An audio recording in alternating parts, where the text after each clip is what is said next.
What's up? I'm Steph, and today we're going behind the scenes of a branded activation with Kesha, Lyft, and Stud Country at Brooklyn Bowl. This was a live event that transformed the entire venue into a Wild West themed party with a live performance from the original TikTok queen herself. My production company was hired to help with the lighting design throughout the venue, which included multiple step and repeats, VIP areas, and thoughtful inclusion of vintage tungsten lights as working, active props that helped sell the Western feel. So let's jump into it.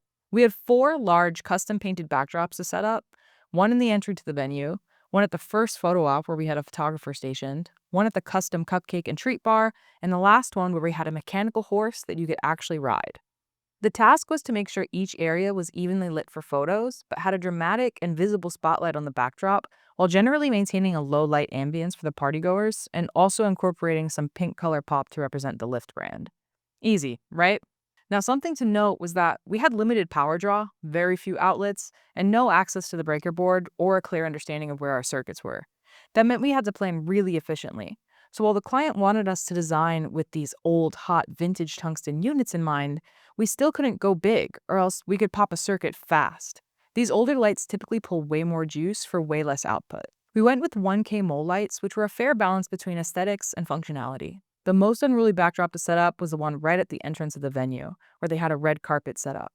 This was a whopping 28 feet long and definitely took some technique and experienced labor to set up safely.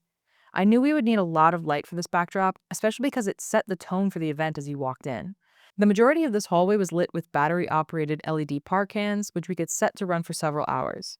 We set that color to pink. We likely had somewhere between 12 to 16 in this hallway alone. We also had a single 1K mole designated for the end of the hallway to shine towards the front entrance.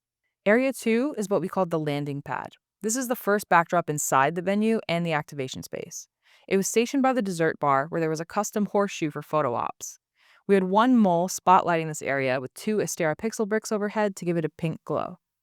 Area 3 was the photographer station and the most important one, where all the influencer photos were taking place. We needed to ensure we had beautiful beauty lighting for the portraits, so the key light was an Aperture 600C and a Light Dome 150, dialed in to match the color temperature of the moles. The mole light was creating a spotlight in the backdrop, and we had 14 total Astera pixel bricks assigned here. Part of the appeal of the pixel bricks is that, like Legos, you can orient them and connect them in any way that you want. So 12 are rigged up top, and 2 arrays of 2, and 3 arrays of 3. Area 4 was another backdrop closer to the dance floor where we had the mechanical horse set up. The venue already had a spotlight fixed on this backdrop, so all we had to do was set 2 mole lights to the left and to the right. We also placed 2 pink pixel bricks here. We'd use the remaining pixel bricks around the bar area near the front to provide ambient pink lighting and help set the tone when you walked in. So overall, this was a great example of how lighting for live events is always a balance of aesthetics, logistics, and problem solving in real time. We had brand requirements, power limitations, tight load-ins, and a space that still needed to feel like a party first and a photo op second. Mixing vintage tungsten with modern battery-powered fixtures let us keep the Western character intact while still hitting exposure, color, and consistency across every activation point. Big shout out to the crew for making a complex setup feel seamless, and we'll see you next time for more behind-the-scenes breakdowns.